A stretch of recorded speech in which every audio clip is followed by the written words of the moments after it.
இன்னைக்கு வந்து பார்த்தீங்கன்னா, கருணாநிதி பெத்த முத்து, முத்துவேல் கருணாநிதி ஸ்டாலின் என்கிற தமிழக முதல்வர் வந்து பார்த்தீங்கன்னா, ஒரு மிக முக்கியமான ஒரு ஆலை ஒண்ண தயாரிக்க போறாராம். இணையம் முழுக்க வைரலா பரவிக்கிட்டு இருக்க விஷயமே இதுதாங்க. அது என்ன அப்டின்னா, கிட்டத்தட்ட அந்த ஒரு ஆலைக்காக 1553,00,00,000 செலவுல வந்து உருவாக்க போறோம் அப்படின்னு சொல்லிட்டு பயங்கரமான ஒரு பெருமிதத்தோட இந்த விஷயத்த சொன்னாங்க. அதனால தான் பார்த்தீங்கன்னா, இணையம் முழுக்க அத எல்லாமே ட்ரெண்ட் செஞ்சுகிட்டு இருக்காங்க. அப்படி என்ன ஒரு ஆலைய அவர் வந்து உருவாக்க போறாரு அப்படின்னு சொல்லி பார்த்தீங்கன்னா, இதோ அந்த காணொளிய இணைச்சு விடுறேன் கேட்டுக்கங்க. 1553 கோடி ரூபாய் செலவில சேலம் உருட்டாலை சர்வதேச அளவுக்கு உயர்த்தப்பட்டு புதிய குளிர் உருட்டாலை உருவாக்கும். கவனிச்சிங்களா?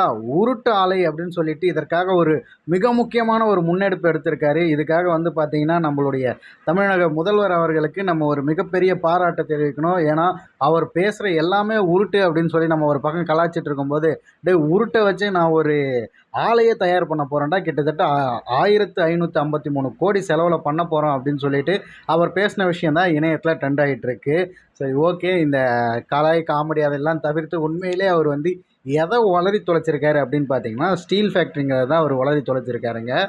உருக்கு ஆலைய, உருட்டு ஆலை அப்படின்னு சொல்லிட்டு எப்போதும் போல தளபதி தவறாக படித்து விட்டார் அப்படின்ட்டு எல்லாரும் கலாய்ச்சி வச்சுட்டு வராங்க. இதில் வந்து பார்த்தீங்கன்னா, உடனே இதுக்கான ஒரு மிக முக்கியமான வேலை செய்ய வேண்டியிருக்கு. அது என்னன்னா, கழக ஊப்பிகளும், அது மட்டும் இல்லாமல் அங்கங்கே வேலை செய்யக்கூடிய ஒட்டுண்ணிகளும், மற்றவர்கள் எல்லாரும் வந்து இதற்கு முட்டுக் கொடுக்க தயாராகி இருப்பாங்கன்னு தெரியும். அதனால் சீக்கிரமாக முட்டு கொடுத்து அந்த குடும்பத்தை காப்பாற்றுங்க. நீங்கள் எத்தனை வாட்டி காப்பாற்றினாலும் சரி, இது எத்தனை வாட்டி தேய்ச்சாலும் சரி, திருந்தாதது.